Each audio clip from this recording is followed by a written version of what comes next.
जंगल में तेजू नाम का एक मगर रहता था। वो बहुत क्रूर प्रवृत्ति का था। जब भी उसका मन होता वो तालाब के किसी न किसी जानवर को मार कर खा जाता।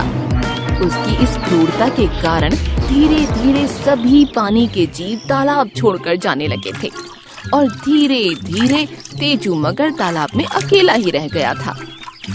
अब उसे खाने के लिए तालाब से बाहर जाना पड़ता था।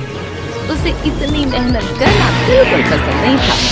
एक दिन उसने देखा तालाब के किनारे पेड़ों पर पक्षियों ने बहुत सारे अंडे दे दिए हैं। ये देखकर उसे उन अंडों को खाने की ख्वाहिश हुई, पर उसे मालूम था वो अंडे लाने के लिए असमर्थ है।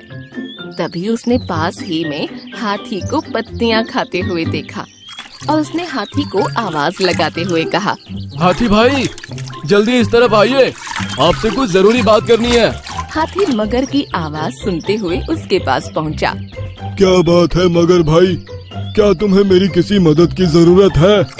अरे नहीं नहीं हाथी भाई, मुझे तो आपकी फिक्र है।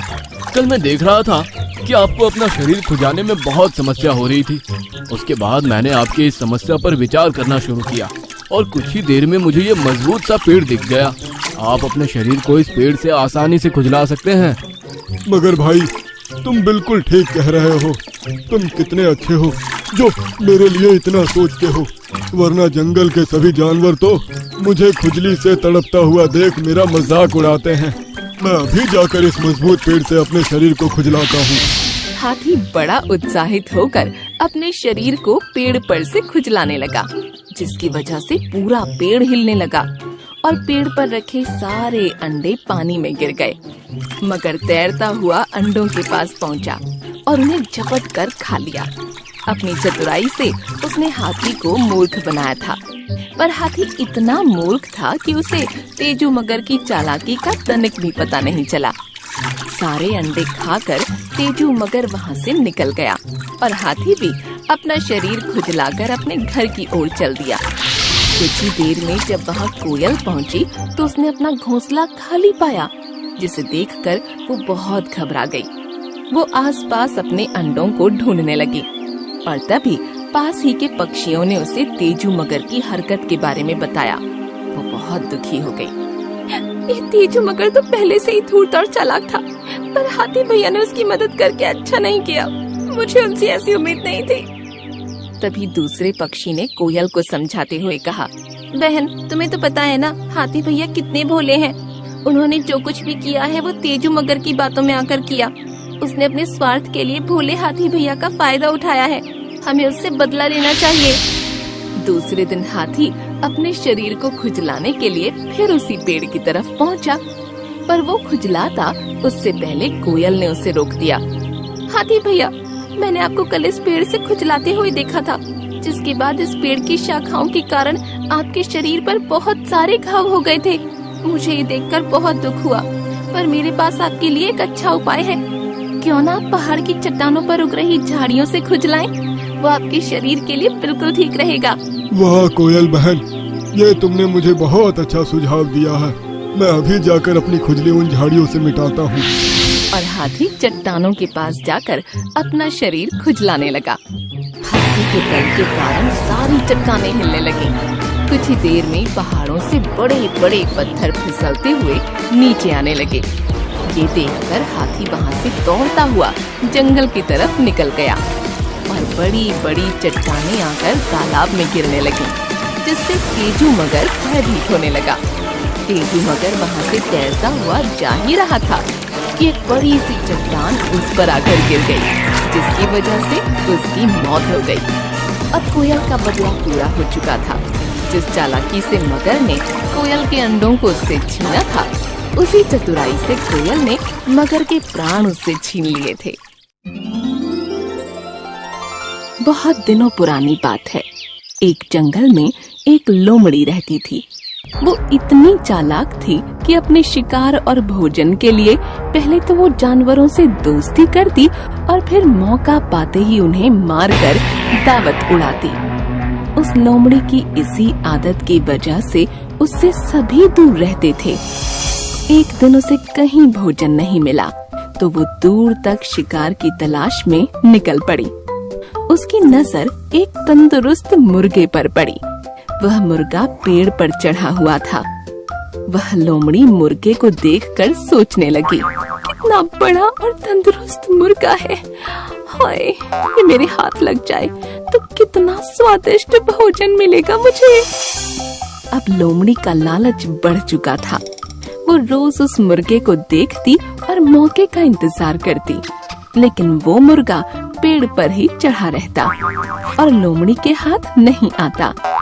बहुत सोचने के बाद लोमड़ी सोचने लगी, ये मुर्गा ऐसे हाथ नहीं आएगा, कुछ तरकीब सोचनी होगी। इसलिए उसने छल और चालाकी करने की सोची।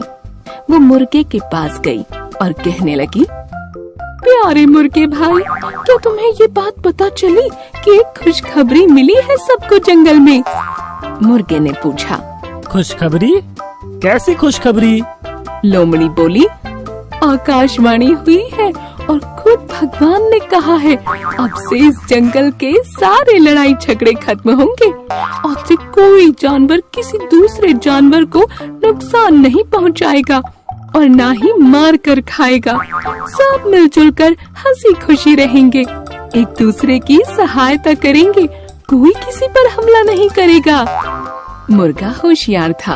वो समझ गया कि हो ना हो ये लोमड़ी झूठ बोल रही है, इसलिए मुर्गे ने उसकी बातों पर ज्यादा ध्यान नहीं दिया और कहा, अच्छी बात है, पर मैं इसमें क्या कर सकता हूँ? लोमड़ी मुर्गे की ऐसी ठंडी प्रतिक्रिया देख फिर बोली, मेरे भाई, इसी बात पर नीचे तो आओ। आओ ना नीचे, हम गले लगकर एक दूसरे को बधाई दें और साथ में खुशियाँ बांटें। मुर्गा अब लोमड़ी की चालाकी समझ चुका था, इसलिए वो मुस्कुराते हुए बोला, ठीक है, लेकिन मेरी लोमड़ी बहना, तुम पहले अपने उन दोस्तों से तो गले मिलकर बधाई ले लो जो इसी तरफ खुशी से दौड़े चले आ रहे हैं। मुझे पेड़ से दिख रहे हैं वो। लोमड़ी ने हैरान होकर पूछा, मुर्गे भाई, मेरे कौन से दोस्त? मुर्गे ने कहा, अरे बहन, वो शिकारी कुत्ते, वो भी हमारे दोस्त है ना, वो भी शायद तुम्हें बधाई देने के लिए ही इस ओर आ रहे हैं। शिकारी कुत्तों का नाम सुनते ही लोमड़ी थर थर कांपने लगी। वो बुरी तरह डर गई, क्योंकि उसे लगा कि अब अगर वो थोड़ी देर भी यहाँ रुकी तो ये मुर्गा भले ही उसका शिकार बने या ना बने, लेकिन वो खुद इन शिकारी कुत्तों का शिकार जरूर बन जाएगी। इसलिए उसने अपनी जान बचाना ही भला समझा और वहाँ से भाग गई। भागती हुई लोमड़ी को मुर्गे ने हंसते हुए कहा, अरे बहन, कहाँ भाग रही हो? अब तो हम सब दोस्त हैं, तो डर किस बात का? थोड़ी देर रुको। लोमड़ी बोली, भाई दोस्त तो हैं, लेकिन शायद शिकारी कुत्तों को अब तक ये खबर नहीं मिली। और ये कहते हुए लोमड़ी वहाँ से जंगल में गायब हो गई।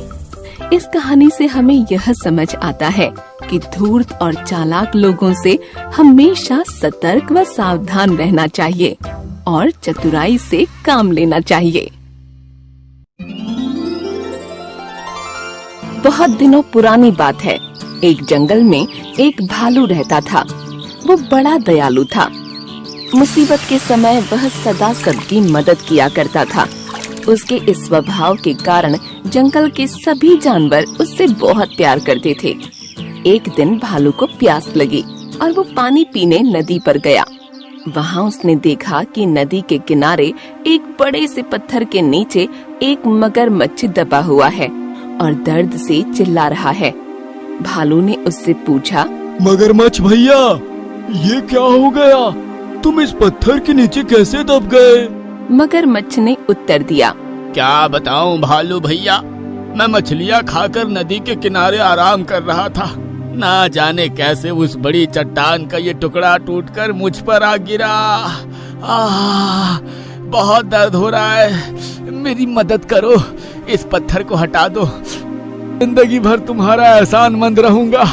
भालू को उस पर दया आ गई, लेकिन उसे डर भी था कि कहीं मगरमच्छ उस पर हमला न कर दे। इसलिए उसने पूछा, देखो मगरमच्छ भैया, मैं तुम्हारी मदद तो कर दूं, लेकिन वादा करो कि तुम मुझ पर हमला नहीं करोगे। हाँ हाँ, मैं वादा करता हूँ। मगरमच्छ बोला, भालू मगरमच्छ के पास गया और उसकी पीठ से भारी पत्थर हटा दिया, लेकिन पत्थर के हटते ही मगरमच्छ ने भालू का पैर अपने जबड़े में पकड़ लिया। भालू कराह उठा और बोला, ये क्या भाई, ये तो धोखा है। तुमने तो वादा किया था। छोड़ो मुझे धोखेबाज। लेकिन मगरमच्छ ने भालू का पैर नहीं छोड़ा। भालू दर्द से चीखने लगा। कुछ ही दूर पर एक पेड़ के ऊपर एक तोता आराम कर रहा था। उसने भालू की चीख सुनी तो नदी किनारे आया। भालू को उस हालत में देख उसने पूछा, ये क्या हुआ भालू भैया? इस धूर्त मगरमच्छ की मैंने मदद की और इसने मुझ पर ही हमला कर दिया। मुझे बचाओ। भालू ने कराहते हुए मगरमच्छ के पत्थर के नीचे दबे होने की सारी कहानी सुना दी। क्या कहा? ये मगरमच्छ पत्थर के नीचे दबा था और फिर भी जिंदा था? मैं नहीं मानता। तोता बोला, हाँ ऐसा ही था। मगरमच्छ गुर्राया और अपनी पकड़ भालू के पैरों पर मजबूत कर दी। हो नहीं सकता। तोता फिर से बोला, ऐसा ही था तोता मियाँ। भालू बोला, बिना देखे तो मैं नहीं मानने वाला। मुझे दिखाओ तो जरा कि ये मगरमच्छ कैसे उस पत्थर के नीचे दबा था और उसके बाद भी जिंदा था। भालू भैया, जरा इस मगरमच्छ की पीठ पर वो पत्थर तो रख देना, फिर उसे हटाकर दिखाना। तोता बोला। मगरमच्छ भी तैयार हो गया। वह भालू का पैर छोड़कर नदी के किनारे चला गया। भालू ने वह भारी पत्थर उसके ऊपर रख दिया। मगरमच्छ तोते से बोला, ये देखो, मैं ऐसे इस पत्थर के नीचे दबा था। अब यकीन आया तुम्हें? नहीं भालू भैया, ये मगरमच्छ मदद के काबिल नहीं है। इसे ऐसे ही पड़े रहने दो। आओ हम चलें। तोता बोला। इसके बाद भालू और तोता वहाँ से चले गए। मगरमच्छ वहीं पत्थर के नीचे दबा रहा।